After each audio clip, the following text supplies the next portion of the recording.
Hello everyone.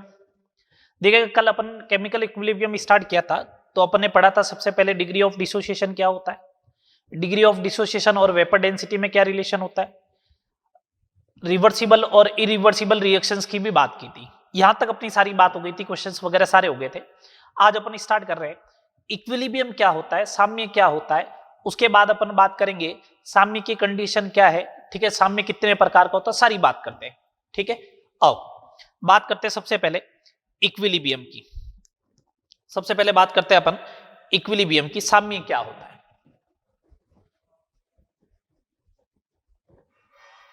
साम्य या फिर इक्विलिब्रियम,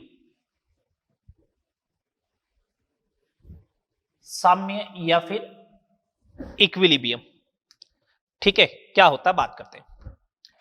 साम्य या इक्विलिब्रियम क्या होता है, यदि दो या दो से अधिक भौतिक अवस्थाएं, दो या दो से अधिक भौतिक अवस्थाएं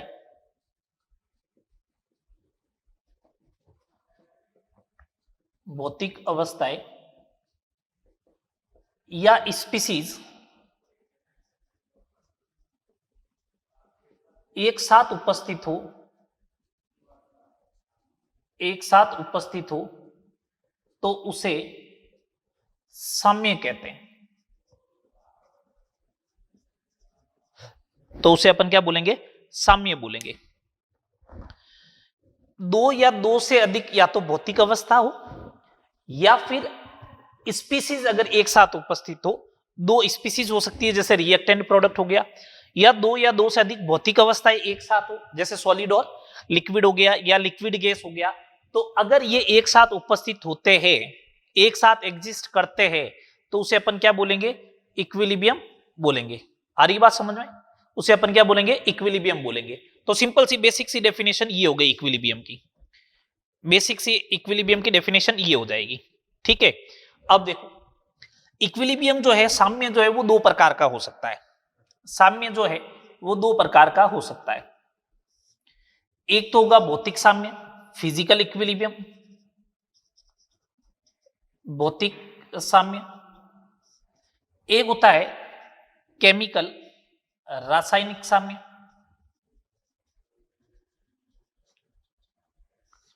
भौतिक साम्य का मतलब क्या होता है, भौतिक साम्य का मतलब क्या होता है, यदि दो भौतिक अवस्थाएं, दो या दो से अधिक भौतिक अवस्थाएं, दो या दो से अधिक भौतिक अवस्थाएं एक साथ उपस्थित हो, एक साथ उपस्थित हो, तो उसे अपन क्या बोलेंगे, भौतिक साम्य बोलेंगे। दो या दो से अधिक, दो या दो से अधिक भौतिक अवस्थाएं अगर एक साथ उपस्थित हो तो उसे अपन क्या बोलेंगे, भौतिक साम्य बोलेंगे। ठीक है, चले आगे, चले आगे। जैसे H2O लिक्विड हो गया और H2O गैस हो गया। एक बात ध्यान रखना, केमिकल इक्विलिब्रियम जो होगा या इक्विलिब्रियम जो होगा वो हमेशा रिवर्सिबल रिएक्शन से रिलेटेड है। इसका मतलब एरो ऐसे रहेगा, H2O लिक्विड हो या H2O गैस हो या फिर I2 सॉलिड हो या फिर I2 गैस हो, एक साथ उपस्थित हो, इस टाइप का करो तो इसे अपन क्या बोलेंगे, इसे अपन क्या बोलेंगे, भौतिक साम्य बोलेंगे। तो दो या दो से अधिक भौतिक अवस्थाएं एक साथ उपस्थित हो तो इसे अपन बोलते हैं भौतिक साम्य।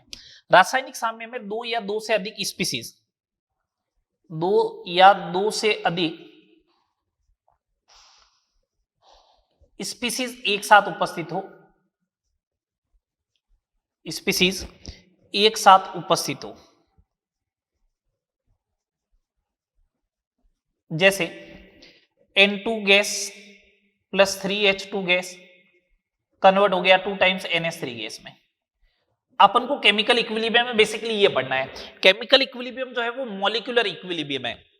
मॉलिक्यूलर इक्विलिब्रियम का मतलब क्या, इन टर्म्स ऑफ मॉलिक्यूल रहेगा। देखो मॉलिक्यूल के फॉर्मेट में N2 molecule, H2 molecule, ammonia molecule, molecules के फॉर्मेट में रहेगा।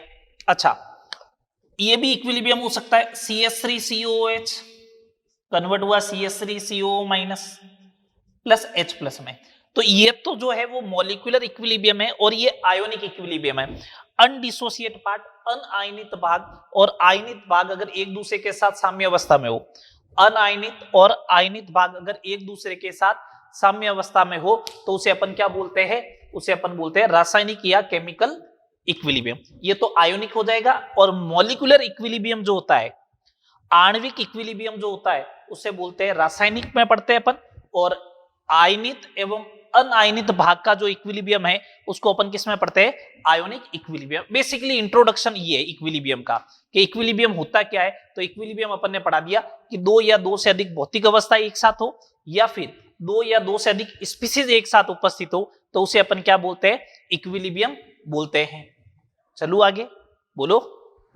चलो, भौतिक अवस्था के आधार पर साम्य कितने प्रकार के होते हैं, अब उसकी बात करते हैं। भौतिक अवस्था के आधार पर साम्य कितने प्रकार का होगा उसकी बात करते हैं।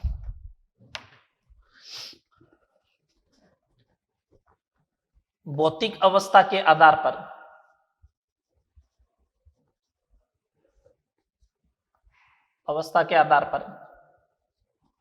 रासायनिक साम्य।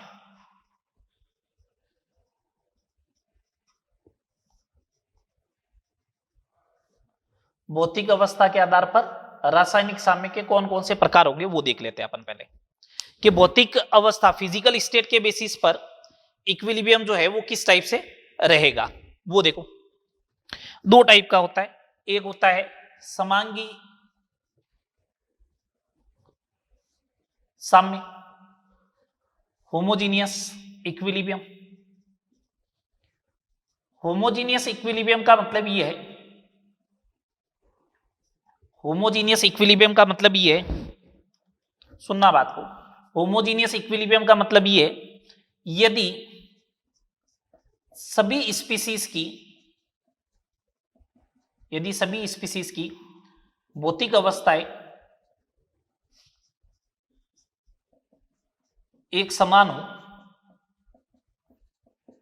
तो उसे समांगी साम्य कहते हैं। तो उसे अपन क्या कहते हैं, समांगी साम्य कहते हैं। सभी स्पीसीज की अगर भौतिक अवस्थाएं एक समान हो, सभी स्पीसीज की अगर भौतिक अवस्थाएं एक समान हो तो उसे अपन बोलते हैं समांगी साम्य कहते हैं। उसे क्या बोलते हैं, होमोजीनियस इक्विलिब्रियम बोलते हैं। जैसे N2 gas plus 3H2 gas convert 2 times NH3 gas, सारे गैस गैस गैस दे रखे हैं, ठीक है। CH3COOH लिक्विड है, प्लस C2H5OH लिक्विड है, एस्टर का फॉर्मेशन करता है, एस्टर भी लिक्विड फॉर्म में होता है, plus water in the liquid form, ठीक है। ये भी कैसा हो गया, समांगी साम्य का एग्जाम्पल हो जाएगा। अच्छा, सेकेंड नंबर बात करते हैं विषमांगी साम्य। विषमांगी साम्य, हेट्रोजीनियस इक्विलिब्रियम। हेट्रोजीनियस इक्विलिब्रियम क्या मतलब इस हेट्रोजीनियस इक्विलिब्रियम का, इसका सिंपल सा मीनिंग ये है, यदि सभी स्पीसीज की भौतिक अवस्थाएं एक समान नहीं हो, कि भौतिक अवस्थाएं एक समान नहीं हो,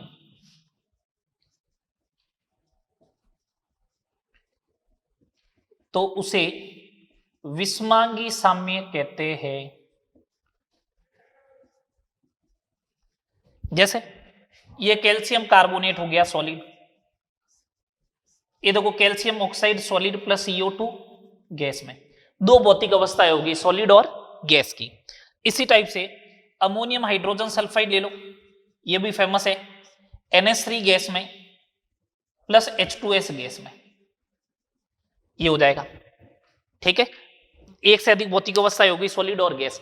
अगर एक से ज्यादा भौतिक अवस्थाएं हो तो उसे हेट्रोजीनियस बोलते हैं, और एक ही भौतिक अवस्था हो तो उसे बोलते हैं होमोजीनियस। बात क्लियर होगी। तो आपसे ऐसा बोला जाएगा होमोजीनियस गैसियस मिक्सचर है, तो होमोजीनियस बोल दिया, इसका मतलब सबकी फिजिकल स्टेट सेम हो गई। पहली बात तो सबकी फिजिकल स्टेट क्या हो जाएगी, सेम। सेकेंड नंबर गैसियस बोला तो सारे के सारे गैस हो जाएंगे, इस टाइप से बोलेगा वो। चलो आगे बोलो। चलो, लास्ट बात करते हैं अपन, लास्ट बात करते हैं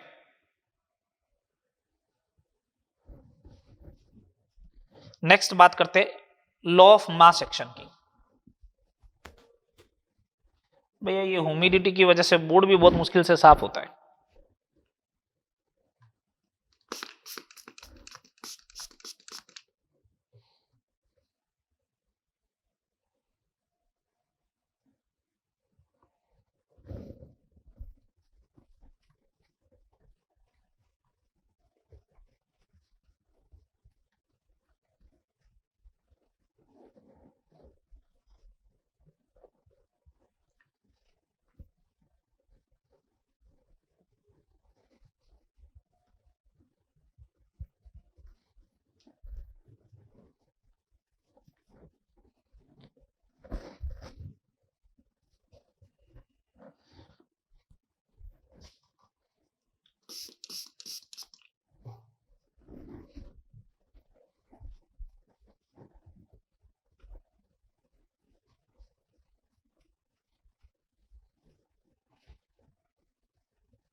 हेडिंग लगाओ लॉ ऑफ मास एक्शन, द्रव्यानुपाती क्रिया का नियम। लॉ ऑफ मास एक्शन, द्रव्यानुपाती क्रिया का नियम, उसकी बात करते हैं अब।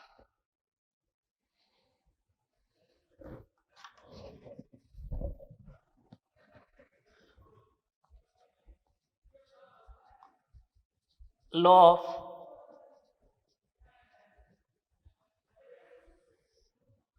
मास एक्शन, द्रव्यानुपाती क्रिया का नियम।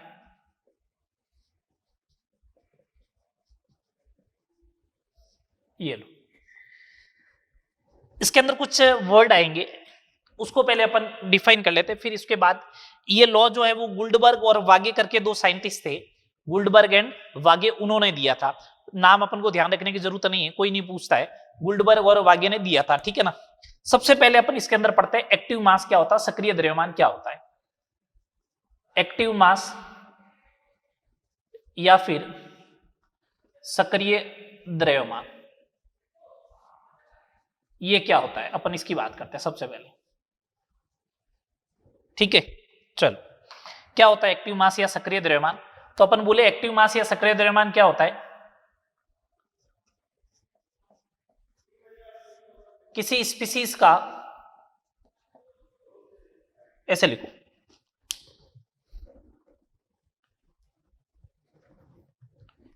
एक लीटर विलियन में उपस्थित, 1 लीटर विलियन में उपस्थित किसी स्पीसीज के मूलों की संख्या को, 1 लीटर विलियन में उपस्थित किसी स्पीसीज के मूलों की संख्या को 1 लीटर विलियन में उपस्थित किसी स्पीसीज के मूलों की संख्या को सक्रिय द्रव्यमान कहते हैं। 1 लीटर विलियन में उपस्थित किसी स्पीसीज के मूलों की संख्या को जो है वो सक्रिय द्रव्यमान कहते हैं। 1 लीटर विलियन है, उसमें किसी स्पीसीज के मूलों की संख्या जो है उसी को अपन क्या बोलेंगे, सक्रिय द्रव्यमान, एक्टिव मास। इसको जो है वो अपन स्क्वायर ब्रैकेट से रिप्रेजेंट करते हैं, इस टाइप से। किससे रिप्रेजेंट करेंगे, स्क्वायर ब्रैकेट से रिप्रेजेंट करेंगे। अब सुनना बात को, तो इसका मतलब एक्टिव मास का फॉर्मूला क्या हो जाना चाहिए फिर, तो ये एक्टिव मास स्क्वायर ब्रैकेट में लिखोगे आप, जो सक्रिय द्रव्यमान ये हो जाएगा स्पीसीज के मूलों की संख्या, स्पीसीज के मूलों की संख्या अपॉन विलियन का आयतन लीटर में, विलियन का आयतन लीटर में। अच्छा, अगर आपसे कोई पूछ ले कि इस एक्टिव मास की यूनिट क्या होगी, तो सिंपल सी बात हो जाएगी, मोल पर लीटर। ठीक है, पहले एक सिंपल सा क्वेश्चन देखते हैं, उसके बाद आगे अपन बात करेंगे। मैंने यहां पे एक आपसे सिंपल सी प्रॉब्लम पूछी, 2 लीटर विलियन में 64 ग्राम HI उपस्थित है, हाइड्रोजन आयोडाइड उपस्थित है, तो HI का सक्रिय द्रव्यमान ज्ञात करो। HI का सक्रिय द्रव्यमान ज्ञात करो। तो आप क्या करोगे, HI का जो एक्टिव मास होगा उसकी जगह आप क्या लिखोगे, HI का active mass is equal to mole given weight upon molecular weight 128 divide by 2 litre, तो ये आ जाएगा 1/4, 1/4 बोले तो 0.25 मोल पर लीटर। सही बात। एक बात ध्यान रखना, इंपॉर्टेंट बात है, क्या बात है वो सुने। हेट्रोजीनियस सिस्टम लिया, अब आपको मालूम है हेट्रोजीनियस इक्विलिब्रियम होता क्या है, ठीक है, ये मैं सारी टर्मिनोलॉजी क्लियर कर चुका हूं। हेट्रोजीनियस इक्विलिब्रियम में सॉलिड एवं लिक्विड का एक्टिव मास एक माना जाता है, 1 माना जाता है। इस बात का आपको ध्यान रखना है बार बार। Active mass of solid and liquid क्या होता है, 1 कंसीडर होता है, इस बात का ध्यान रखें, ठीक है। तो सॉलिड और लिक्विड का एक्टिव मास 1 माना जाएगा, ठीक है। ये तो एक्टिव मास की बात हो गई। अब सुने, अब सेकंड पॉइंट के ऊपर आते हैं। लॉ ऑफ मास एक्शन है क्या, द्रव्यानुपाती क्रिया का नियम है क्या, सुने बात को। इसके अकॉर्डिंग अपन बोले द्रव्यानुपाती क्रिया नियम के अनुसार, द्रव्यानुपाती क्रिया नियम के अनुसार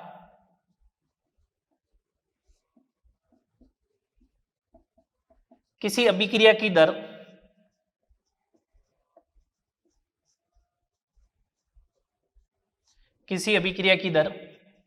क्रियाकारक के सक्रिय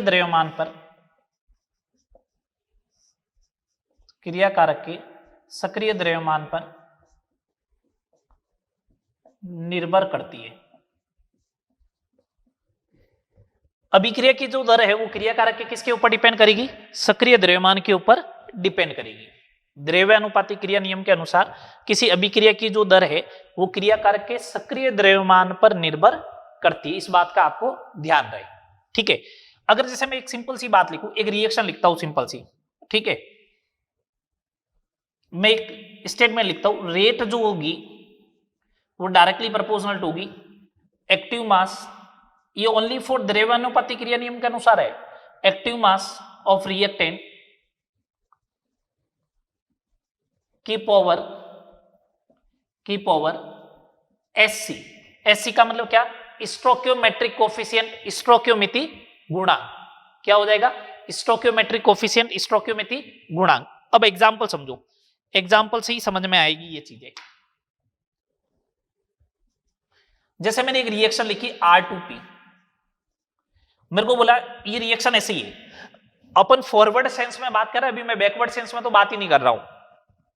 तो rate R is directly proportional to R, इसकी पावर 1 हो जाएगी। एक और एग्जांपल देखो, 2R कन्वर्ट हुआ P में, तो R is directly proportional to active mass of R की पावर 2। अगर मैंने ऐसे लिख दिया M1A प्लस M2B, ये कन्वर्ट हुआ प्रोडक्ट P में, तो अब अगर रेट की बात करूंगा तो डायरेक्टली प्रोपोर्शनल टू आएगी, A का स्टोइकियोमेट्रिक कोफिशिएंट M1 है तो पावर M1 में चला जाएगा और B की पावर M2 हो जाएगा, A की पावर M1 हो जाएगा, B की पावर M2 हो जाएगा, बोलो, ठीक है। ये रहेगा, ऐसे आपको चेक करनी है। बात आ गई समझ में। जब सॉलिड और लिक्विड आ जाए और हेट्रोजीनियस है तो सॉलिड और लिक्विड का एक लेना, इसका मतलब उसके ऊपर रेट डिपेंड नहीं करेगी। बात आ रही समझ में। ये जनरल इंट्रोडक्शन है अभी द्रव्यानुपाती क्रिया नियम का, ठीक है। अब अपन आते हैं कंडीशन ऑफ केमिकल इक्विलिब्रियम क्या होगी, कंडीशन ऑफ केमिकल इक्विलिब्रियम क्या होगी। नेक्स्ट हेडिंग लगाओ, कंडीशन ऑफ इक्विलिब्रियम।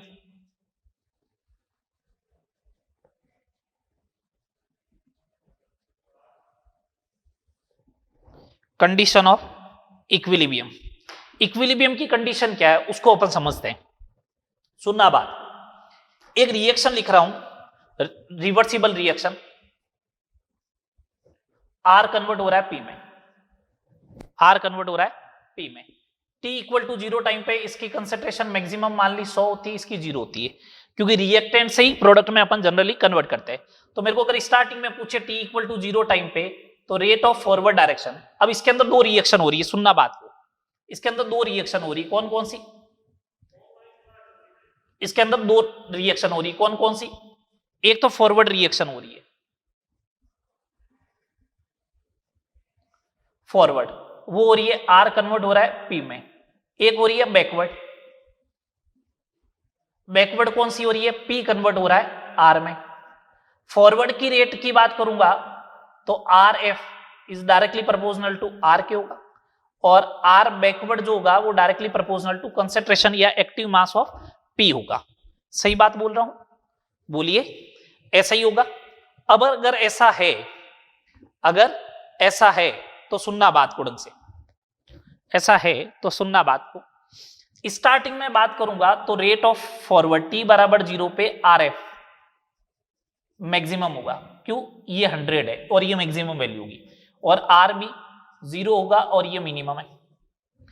जैसे T equal to T time पे आओगे, किसी पर्टिकुलर टाइम t1 पे आ गए, तो यहां से मान लो ये 20 गया तो इधर 20 बनेगा, तो आर एफ 80 आया, मतलब आर एफ डिक्रीज हुआ, आर बी 20 आया, आर बी बढ़ने लग गया। आर एफ कम होने लगा, आर बी बढ़ने लगा, तो एक सिचुएशन तो ऐसी आएगी ना, आर एफ यहां पे था, आर बी यहां पे था, एक सिचुएशन तो ऐसी आएगी ना, और दोनों बराबर। तो किसी पर्टिकुलर टाइम t बराबर t2 टाइम पे जब ये 100 माइनस 50 होगा तो ये भी 50 हो जाएगा, तो t equal to t2 time पे R F is equal to R B and remains constant, और ये क्या हो जाती है, कांस्टेंट हो जाती है, रिमेन्स कांस्टेंट। तो इसी को अपन क्या बोलेंगे, इसी को बोलेंगे इक्विलिब्रियम कंडीशन, इसी को अपन क्या बोलेंगे, इक्विलिब्रियम कंडीशन।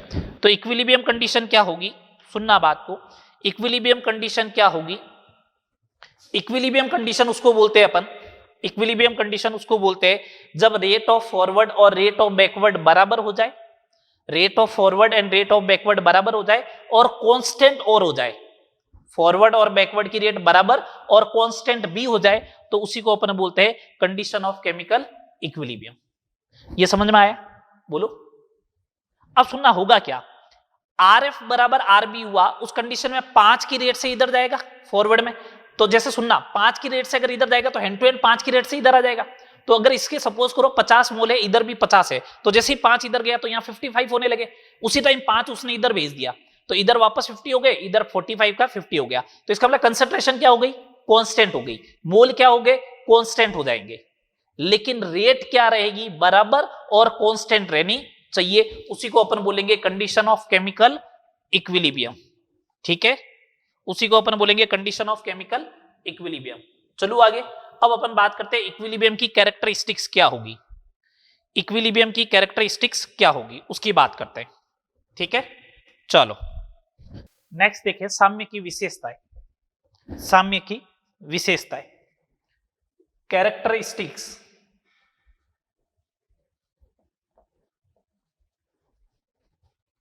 ऑफ इक्विलिब्रियम,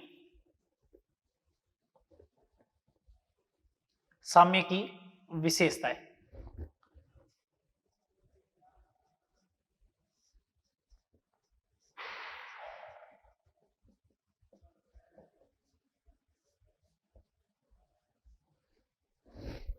साम्य की विशेषताएं, चलो बात करते हैं, साम्य की विशेषता की बात करते हैं। पहली प्रॉपर्टी, साम्य वहीं पे आएगा, पहली बात, साम्य केवल उत्क्रमणीय अभिक्रियाओं के लिए परिभाषित होता है, साम्य केवल उत्क्रमणीय अभिक्रियाओं के लिए परिभाषित होता है, मैं शॉर्ट में लिख रहा हूं, ठीक है। साम्य केवल उत्क्रमणीय, आपको मालूम है रिवर्सिबल रिएक्शन होनी चाहिए तभी तो फॉरवर्ड और बैकवर्ड की रेट आएगी, ठीक है। तो फर्स्ट कंडीशन उत्क्रमणीय अभिक्रियाओं के लिए होनी चाहिए। सेकंड नंबर अगर पॉइंट बात करें अपन,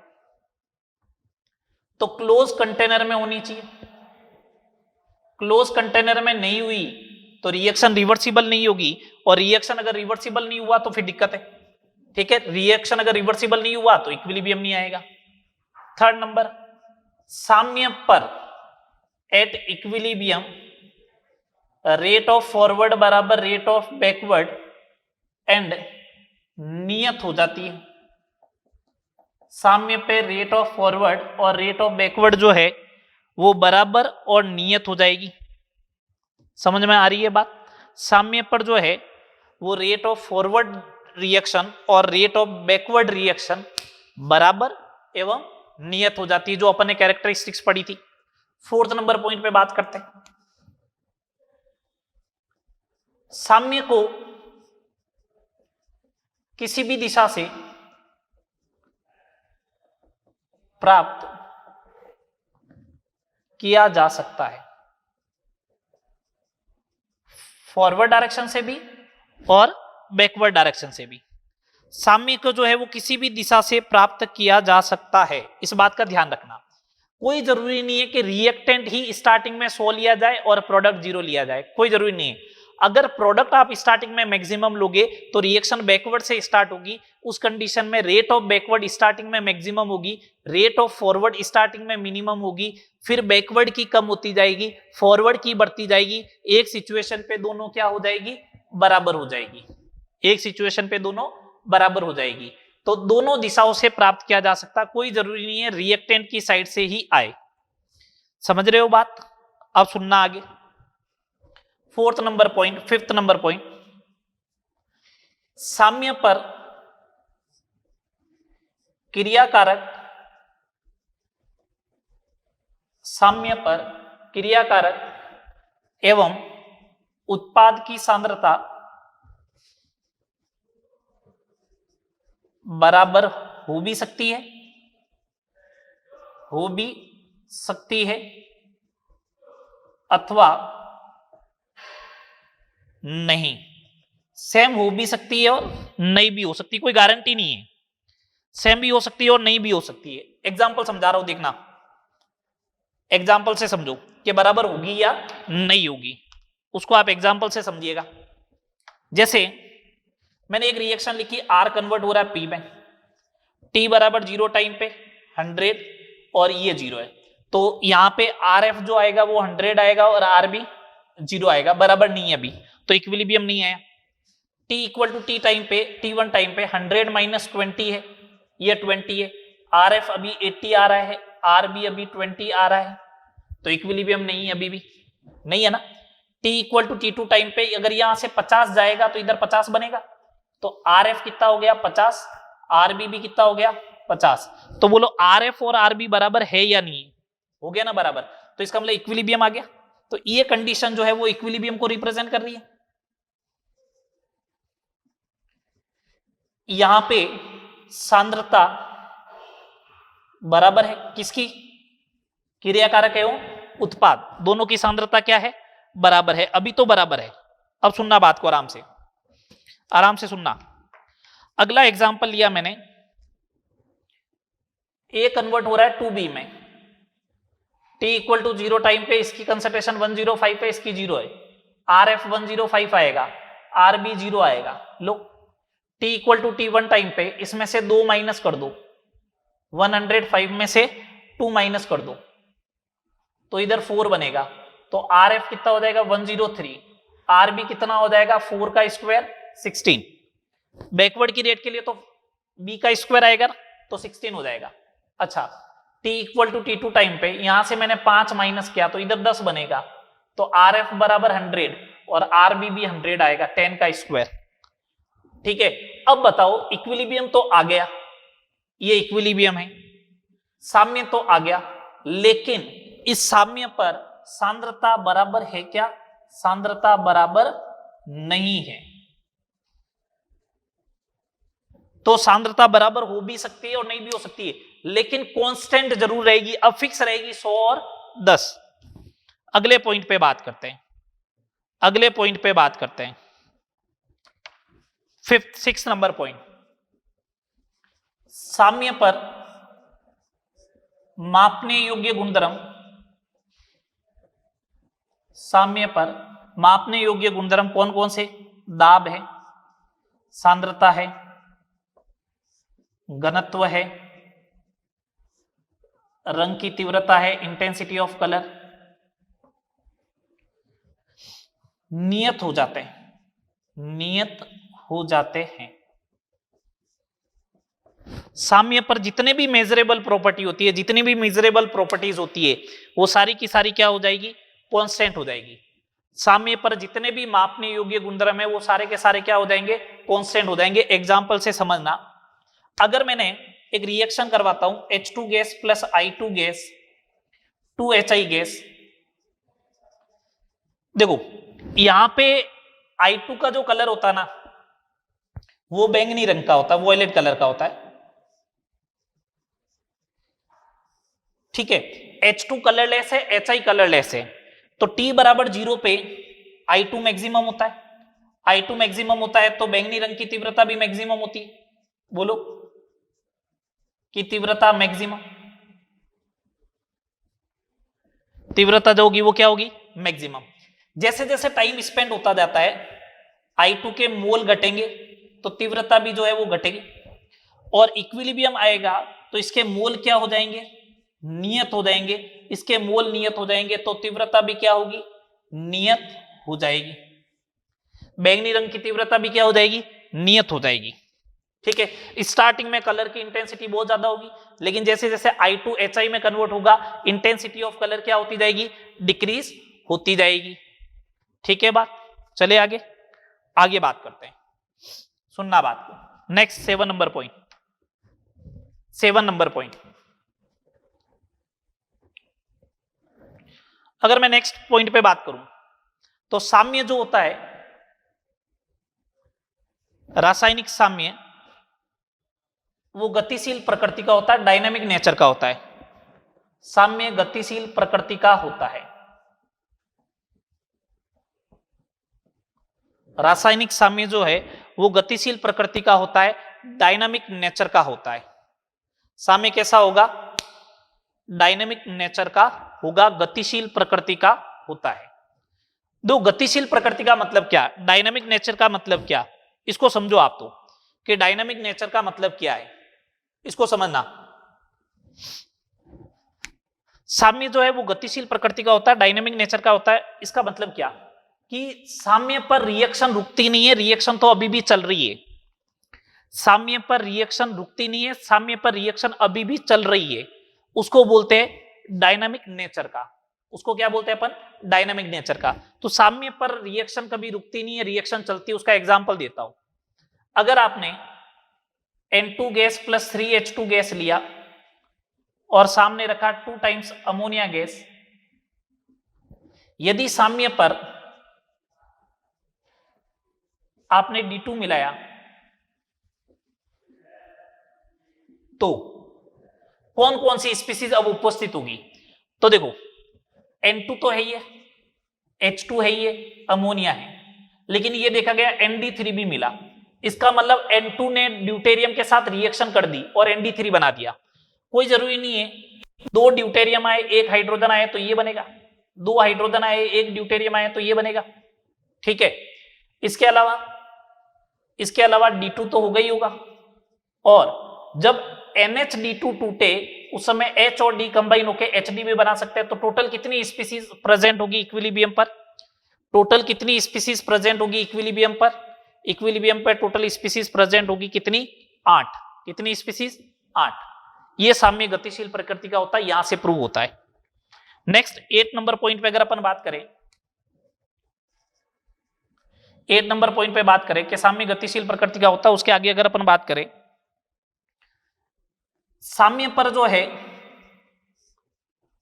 वो गिब्स मुक्त ऊर्जा में परिवर्तन जो है, गिब्स मुक्त ऊर्जा में परिवर्तन जो है वो कितना होता है? 0 होता है। इसका मतलब डेल्टा जी जो होगा वो 0 होगा। साम्य पर डेल्टा जी कितना होगा? 0 होगा। इस बात का भी ध्यान रखना है आपको, साम्य पर डेल्टा जी क्या होगा? 0 होगा। अगर साम्य पर डेल्टा जी 0 है तो अगर आप ग्राफ ड्रॉ करें, अगर अपन ग्राफिकल रिप्रेजेंटेशन करें, ये गिब्स फ्री एनर्जी है जी। और अगर मैंने कोई ऐसा ग्राफ बनाया, यहां पे रिएक्टेंट 100% होता है, प्रोडक्ट 0% होता है, यहां पे पहुंचा तो रिएक्टेंट 0% है, प्रोडक्ट 100% है, यहां पे पहुंच गए, तो मेरे से पूछे साम्य कहां पे आएगा, तो साम्य तो वहां पे आएगा जहां पे डेल्टा जी 0। इसका मतलब गिब्स फ्री एनर्जी का जब आप कर्व ड्रॉ करते हो तो स्लोप, टेंजेंट की जो स्लोप होगी वो 0 कहां होगी, जब वो पैरेलल टू एक्स एक्सिस हो, इस वाले पॉइंट पर। इस वाले पॉइंट पर अगर आप टेंजेंट ड्रॉ करते हो ये ऐसे, तो यहां पे इक्विलिब्रियम आएगा, यहां पे क्या आएगा, इक्विलिब्रियम आएगा। क्योंकि यहां पे अगर आप इस कर्व की स्लोप देखोगे तो वो क्या हो जाएगी, 0 हो जाएगी। इस कर्व की जो स्लोप देखोगे वो क्या हो जाएगी, 0 हो जाएगी। समझ में आ रही बात। तो साम्य पर गिब्स मुक्त ऊर्जा में परिवर्तन कितना होगा, 0 होगा। लास्ट पॉइंट लिखे, इसकी विशेषता है कि यदि साम्य पर कोई परिवर्तन किया जाए, कोई परिवर्तन किया जाए तो अभिक्रिया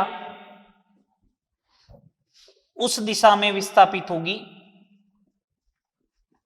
उस दिशा में विस्थापित होगी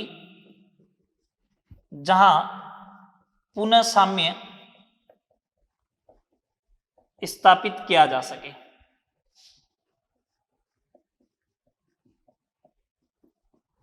जहां पुनः साम्य स्थापित किया जा सके। अगर आपने साम्य पर कुछ भी चेंज किया, अगर आपने साम्य पर कुछ भी परिवर्तन किया तो अभिक्रिया उस दिशा में जाएगी जिधर पुनः साम्य स्थापित किया जा सके। मतलब वापस नया इक्विलिब्रियम स्टेबलाइज होगा, जाना हमेशा इक्विलिब्रियम की तरफ ही रहेगा आपको।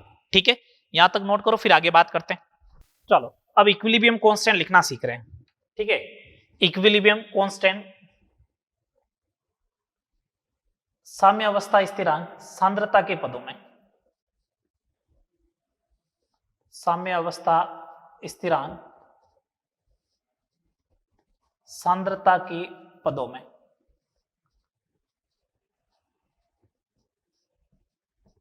सांद्रता के पदों में equilibrium constant in terms of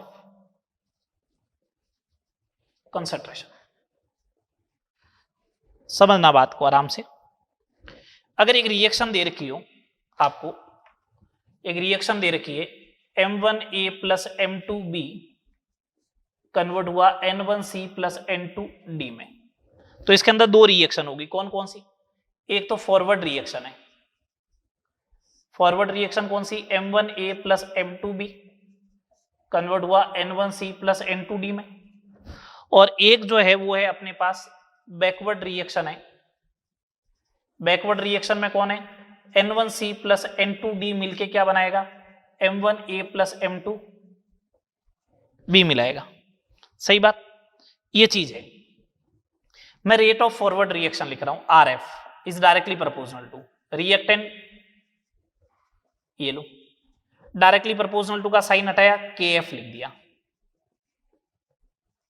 KF क्या है यहां पे, KF जो है अग्र अभिक्रिया, फॉरवर्ड रिएक्शन अग्र अभिक्रिया का दर नियतांक है। ठीक है, सिमिलर वे में RB लिखोगे तो ये आएगा KB into C raise to the power N1 D raise to the power N2।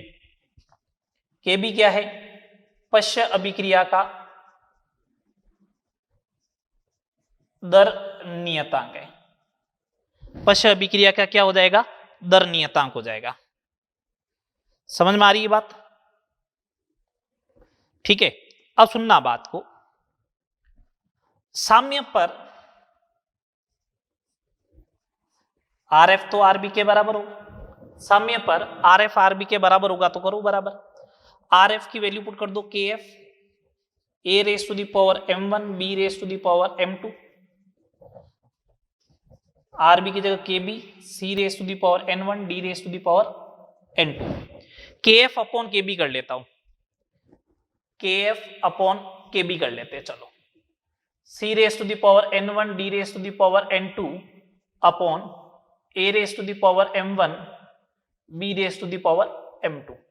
kf upon kb को अपन एक नया कांस्टेंट दे दिया kc, इक्विलिब्रियम कांस्टेंट है n1 d raise to the power n2 upon a raise to the power m1 upon b raise to the power m2। ये एक नया constant हो गया।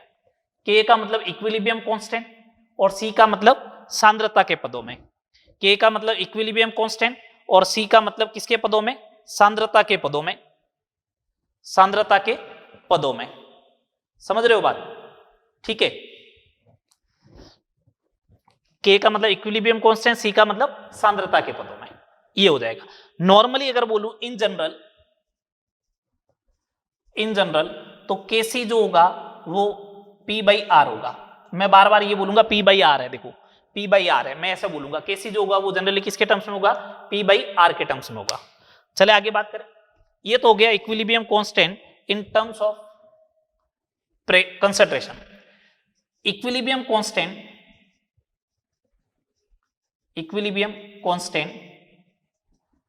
इन टर्म्स ऑफ प्रेशर, जिसे अपन बोलेंगे केपी। साम्य अवस्था स्थिरांक दाब के पदों में, साम्य अवस्था स्थिरांक दाब के पदों में, प्रेशर के टर्म्स में। सुनना आराम से। साम्य अवस्था स्थिरांक अगर दाब के पदों में अगर अपन बात करें, साम्य अवस्था स्थिरांक दाब के पदों में अगर अपन बात करें तो देखो क्या होगा। मैं सिंपल सा बोलूं, ये केपी तभी डिफाइन होगा, पहली बात तो सुन ले, केपी तभी डिफाइन होता है साम्य अवस्था स्थिरांक जब कम से कम एक स्पीसीज गैस हो। कम से कम एक स्पीसीज अगर गैस होगी तभी जो है वो केपी डिफाइन होगा, अदरवाइज केपी डिफाइन भी नहीं होगा। इस बात का ध्यान रखना। केपी तभी डिफाइन होगा जब कम से कम एक स्पीसीज क्या हो? गैस हो। अच्छा, गैस होता है तो गैस के लिए PV is equal to NRT लगता है, तो P is equal to N by V R T होगा। P is directly proportional to concentration होगा। तो कंसंट्रेशन की जगह मैं प्रेशर लिख सकता हूं। बोलो, कंसंट्रेशन की जगह मैं प्रेशर लिख सकता हूं। तो केपी जो आएगा पार्शियल प्रेशर ऑफ C की power N1 into partial pressure of D की power N2 upon partial pressure of A की power M1 into partial pressure of B की पावर M2 हो जाएगा। जहां पे PA, PB, PC and PD जो है क्रमशः A, B, C and D के आंशिक दाब है। आंशिक दाब मालूम है ना कैसे कैलकुलेट करते हैं? आंशिक दाब है ना, मालूम है ना कैसे कैलकुलेट करते हैं? आंशिक दाब कैलकुलेट करते हैं। आंशिक दाब कैसे कैलकुलेट करते हैं बताओ? गैस स्टेट के अंदर आंशिक दाब का जो फॉर्मूला होता है वो ये होता है mole fraction into total pressure. ये हो जाएगा केसी और केपी में रिलेशन, सॉरी केपी और केसी कैलकुलेट करना। अभी तक आज अपन ने बात की है कि इक्विलिब्रियम के लिए अपन ने बात की कि इक्विलिब्रियम होता क्या है, फिर फिजिकल स्टेट के बेसिस पे इक्विलिब्रियम क्या होता है, फिर इक्विलिब्रियम के लिए अपन ने बोला एक्टिव मास क्या होगा, लॉ ऑफ मास एक्शन की बात की। उसके बाद अपन ने बात किया लॉ ऑफ मास एक्शन के बाद में अपन ने बात किया कंडीशन ऑफ केमिकल इक्विलिब्रियम क्या है, फिर उसके बाद अपन ने बात की केसी और केपी के बारे में। ठीक है, नेक्स्ट क्लास में अपन केसी केपी से रिलेटेड न्यूमेरिकल्स, केसी और केपी में क्या रिलेशंस होते हैं, इन सब के आगे बारे में बात करेंगे। ठीक है, यहां तक करें, मिलते हैं नेक्स्ट लेक्चर में।